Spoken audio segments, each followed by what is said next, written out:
எந்த பொண்ணு? அது அவனுக்கு தெரியும். ஏன்டா அப்புறம் சொல்ல வேண்டியதுடா, ஏன்டா வாயை பார்த்துட்டு இருக்க ஃபுல்? இல்லைடா பிடிச்சிருக்கான்லாம் தெரில, ஆனால் அந்த பொண்ணு அழுகிறது பார்க்கும்போது ஒரு மாதிரி இருந்துச்சு. ஓ, அப்போ இன்ட்ரெஸ்ட்லாம் இல்லைல்ல?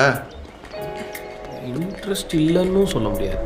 கூவை குளிரா கொஞ்சம் குயிலா, கூடை புயலா காற்றின் மகளா, மழையில் வீசும் மண்ணின் மணமா, மனசோரோர சிட்டாளி ஆடும் மயில் மோகம் அழகா, அவ அழும்போதும் அவளும் அழகா, காற்றில் வரும் காணா துகளா, அதில் காதல் கதை போலே இவளா, பார்த்த உடனே படபடக்குது, பழகி பார்க்க மனம் துடிக்குது, நெருங்கி நடக்க நடுங்குது, நேரில் பேச மனம் தவிக்கிறது.